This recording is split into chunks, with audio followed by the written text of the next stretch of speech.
joined us today, but he's struggling with his mic a little bit, and you? Magnet, so it's not sticking. In a nice new Bearhug tee. Yeah. Bear Basta. How are you, Dewi, right? Yeah, all good, thanks, Nav. Yeah. All good. Nice day to be sat outside in the cold, so... yeah, I should have given you my jumper, mate. All good. Do you want it? No. You sure? It'd drown me, I think. It'd be too big. But no, all good, yeah. Yeah, how's everything going? You come back from your injury. You tell me a little bit about the hammering you've had already. Yeah. How's it going? All right? Yeah, very good. It's been smooth, but not smooth. Like, you know, it's like sometimes things go well, don't they? And then you hit like a stopping point. Yeah. Maybe regress a bit, but then crack on. And then, yeah, since being back playing has been smooth. There's been no problems, touch wood, so far. But yeah, the sort of 8 to 10 week rehab campaign during the Six Nations was quite a tough one, yeah. And I bet that was grueling, wasn't it? Yeah, on your own. Well, with Sterlo, the physio, and it. Was he running alongside you? Because that's what John Miles used to do with me. So there was a couple of times, like Chris Ed's run alongside me once, Ashby ran alongside me a couple of times. But no, if it was Sterlo, yeah, Ashby's fit. If you don't know, Ashby is S&C at WRU. Yeah. Does basically everything, every session, jumps on the wing time to time. Can't count though. He sent some of the running sessions out. You should have learned that by now, conditioners counting. I know. But no, Sterlo gymmed, and we did like bike in the morning, so we did that together. But when it came to the run section, he kind of just shouted and laughed at me as I was blowing, you know. Yeah. But no, it was tough, but got me in a good place. That's good, because I obviously watched you when you came back and you looked ready back to your fighting fit. Yeah, I think that was the thing, is that to get from nothing to not only just like regional fitness, but like test match level. So, and there's another level as well, isn't it? Yeah, the speed and just everything. So to be able to come back straight into that was quite, had to be tough. Some tough sessions in it. Yeah, you done it by doing curls or something, wasn't it? Yeah, all curls every day. But you had the op. How long was the recovery before you started getting into a little bit of weights? So it was 2 weeks of nothing, just to let the scar heal, not allowed to sweat or anything. So that was a kind of quite a tedious 2 weeks, really. Not allowed to use your right hand, so it'd even be. And you're right-handed, I'm guessing. Right-handed, couldn't drink like a cup of coffee out my right hand. Weren't even allowed to carry it, not a beer, nothing. So that was quite tedious 2 weeks, just sat there. Girlfriend wasn't happy, couldn't shower. So a week of just kind of sat there doing nothing, no shower. No wet wipes? Couldn't move. You didn't get the wet wipes up? No? I went for it, I think I've had too many ops, that's why I learned the hard way. No, it was like 7 days of still the pen on my forearm from where the op was going. So no, it was like the first couple of weeks was quite tough to just do nothing, but after that, moved steadily along. Then probably into week 4, started doing a bit of lifting, and started running straight away as well, because that's the good thing with upper body injuries, I guess. It's good for a front rower though, isn't it? You're happy with it? Not happy with being able to run straight away and not lift, but so just got into running straight away and some light lifting into week 4, and then by week 5 started loading some stuff up then. Anything you've done different, recovery wise? I tend probably not do normally. Hyperbaric chamber was big, twice a day in the hyperbaric chamber. Was that one of the ones that you had to lay down? Yeah, lay down, iPad in for an hour, and what series were you watching then? Reacher. I've watched a bit of Reacher. Trying to think, Blue Mountain State was on back on Amazon really Prime, so just had really that's something I can just chuck on. And, if you haven't seen it, watch it. Blue Mountain State. Worth watching. Easy watching it. Yeah, so just stick with there's 3 seasons of that in it, so just stick a couple of them on, and obviously just game readying. Yeah. Game readying loads. Did you use the elbow support for recovery at all? Yeah. Chucked the elbow support on when I was out of the game ready then. Okay. just for that blood flow and stuff like that. Yeah, and wore it in a couple of sessions as well, rather than strapping. Okay. Because obviously I had to strap for contact and bits like that, but when it was just a running session, which you've done a lot it felt nice to just have a bit of support. So elbow support was big in that, and calf supports came in big as well with all the running we were doing. But yeah, no, it was pretty straightforward really. There was nothing major we did rehab wise. It was more following Sterlo's program. That's the easiest way, and you get told what to do, and you just because realistically I don't know anything about what I'm doing, so tell me what to do and I'll do it. Like beach weights, chest, Bajan boy. So if we could, we'd just load the bench up straight away and jump in. But no, it was good. Any injuries apart from that you've doing? That's probably one of the hardest because you've done it coming into Six Nations. Yeah, the knee.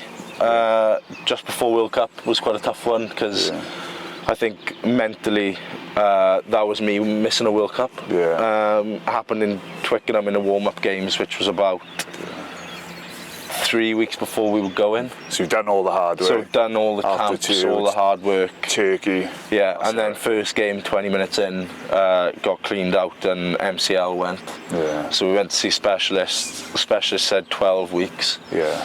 Which would be me out of the World Cup, but functionally I was okay. Yeah.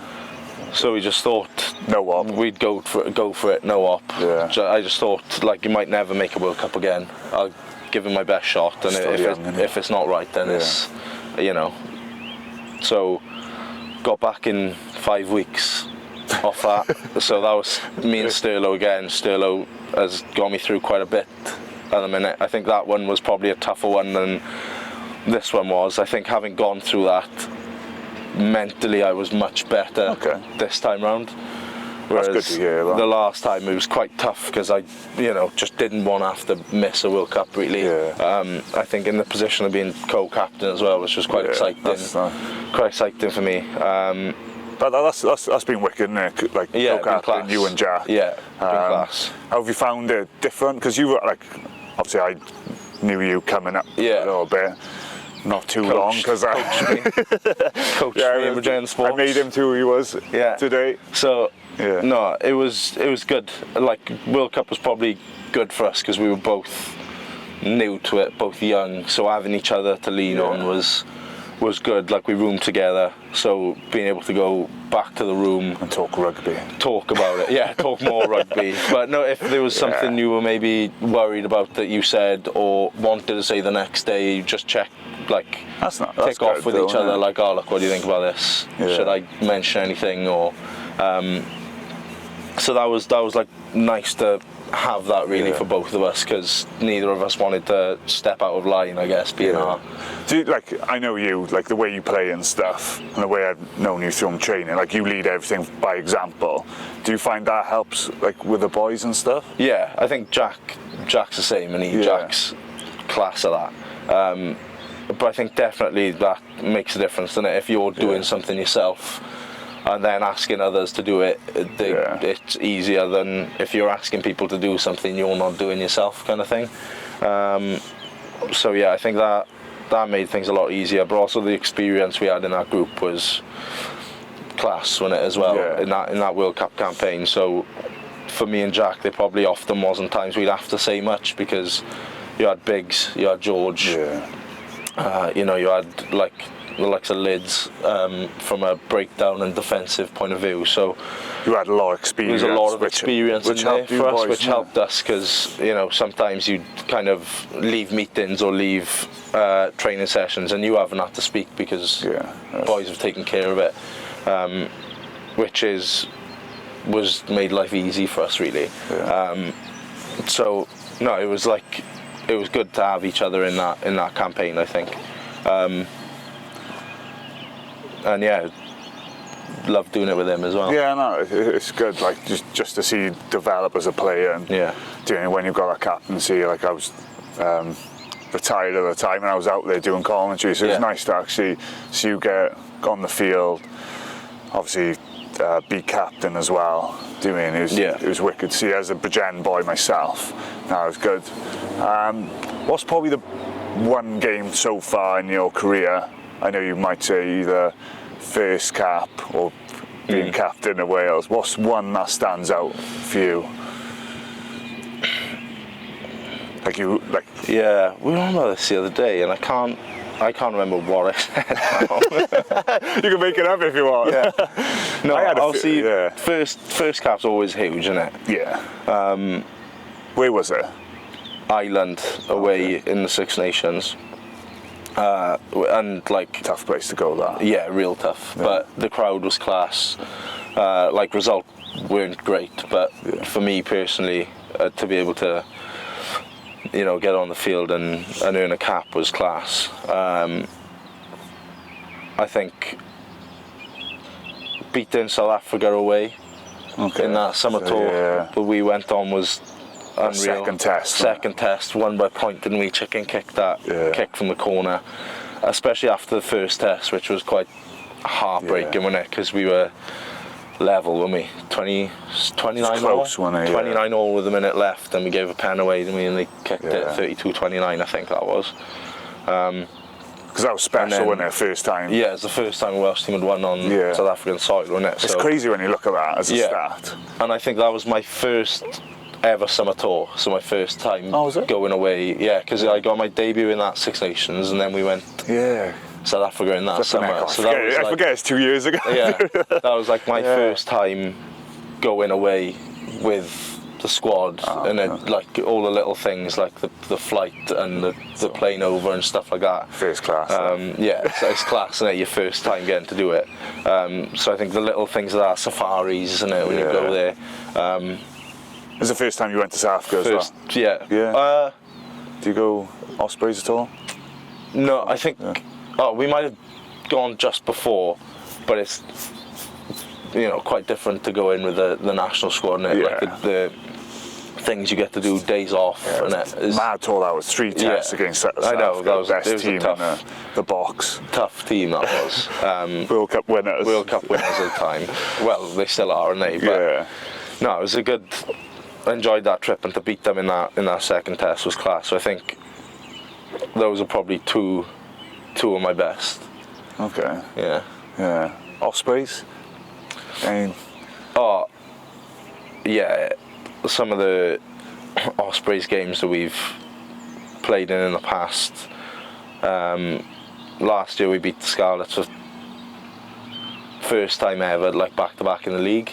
Okay. So like being part of that was class. The Judgment Day win over Cardiff that like snuck us into the playoffs. I know you want to do that. But last game of the year, had to win with a bonus point to get into the playoffs. Like the way the other fixtures had gone, like because we were the last game of the day, we know whether we'd have a chance to get into the playoffs or not. Yeah, I remember that. And the mad thing was the way that like every fixture fell for us, and we had just sat before the game watching it as a team, watching every fixture go our way, and we're like, right, the pressure's on now because win with a bonus point and we get into the playoffs.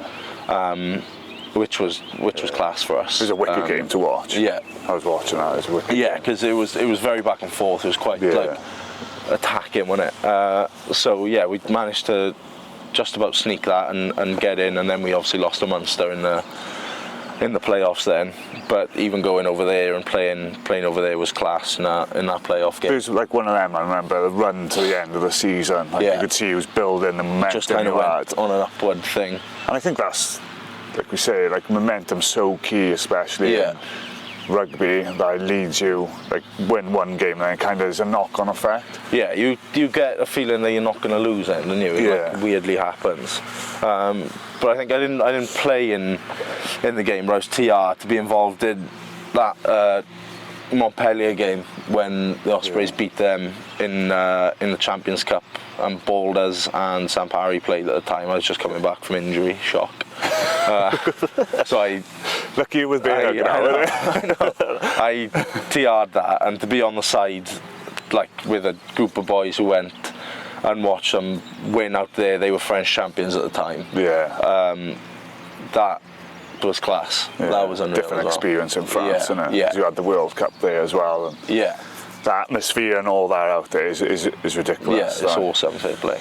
A little bit about childhood. So you started in Ogmore. Was that your home club? Well, it's Valley Ravens. Basically, when you're young, the valleys together. Yeah. So Nantymon and Ogmore together till about under 10s. I think it's kind of the age where boys in the valley look at like Bridgend clubs and all your mates in school, because you're kind of going out the valley for schooling. Yeah. All play for different clubs. So went to the sports. Went to sports then and stayed there then through to because you played number 8 rugby. Didn't you? Played number 8 at the start of that. Yeah. Did you get the conversation like myself? Are you too short to play back row? Well, I was probably too short and too fat to play back row. So probably a bit look at you now, isn't he? Well, probably still too short and fat, but that for me, that conversation didn't come till 18. So I still played Ospreys under 18s at 6. Yeah. Played 6 there. And then the end of that under 18s campaign then was like conversation with Dan Griff about trying hooker. Yeah. That like I could get like an academy spot, if you were, but only if I switched. And I was like, how do you find that as like a conversation? All right, because to be fair, me and my old man had always kind of prepped for it, because that's good. He's quite clued up, to be fair to him. I would never tell him that to his face, you know. But he did a lot for me, and he always said, look, I reckon you'll probably have to move to hooker, because you kind of saw the trends in my height and I guess build.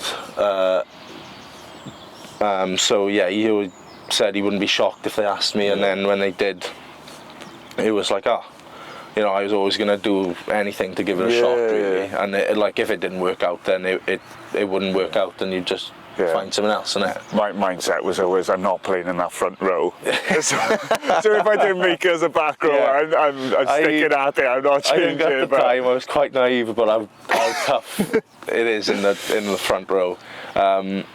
But you do anything you can, don't you? You have so much load into your neck and stuff. Stuff you guys have to do. That's the stuff that you don't think about, really. I was just like, I'll throw the ball in. You know, I don't mind trying to throw the ball in. I wish I never said that. That was hard. But the kind of like, you know, there's a ton of weight going through your neck at scrum time. You know, you'd come up against 950 kilo packs. You know, the force through the neck is quite a bit, and probably at the start the scrum bit was okay, because I just relied on my weight, really, to get you through, to get me through while I was playing like club rugby and stuff like that. Obviously you do play very technical players, but sometimes your weight was enough. But then stepping up into, you know, regional rugby, and especially at international level, you kind of got to know what's going on. You know, you can't just rely on being heavy and sitting there, because guys are going to do a lot to, you know, mess with you or pick you up out or drive you to the floor. So there's a lot more technical work. So that's probably been the last 2 years of learning, whereas at the very start it was right, let's learn how to throw. And it was me and Tom Smith took the sessions in the barn in Llandarcy, and we'd just, you know, stand there and throw for an hour and a half, 2 hours. And it was literally, for me, it was learning how to do everything. So, you know, started like with the ball there in front, and then slowly worked it back, changed grip I don't know how many times, and, you know, loads of stuff. Obviously then when Boulders came back to the Ospreys, did a bit. Sam Parry's always done a bit with me throwing wise. That's good. The Ospreys got a throwing coach in then a couple of years ago, and we did bits. Obviously Hugh Bennett with the Union has always he does loads, worked with me. So there's been quite a lot of input into like how you're doing it, what you're doing, which has been massive for me really from the start, because that's always a massive work on. Yeah. I've had it easy as a back row then. All the stuff you had to do. No, because to be fair, I look at some of the stuff that, like, say, Jack does around the field, and I'm like, I couldn't do it. I'm happy in the scrum now. But you always find, like, good back rowers always make good hookers. Like yourself, you've obviously been back at scrum playing 6, and I think that transition, like being mobile around the park, carrying and stuff, and that's what you bring naturally to the game. I think especially the way the game is now, isn't it?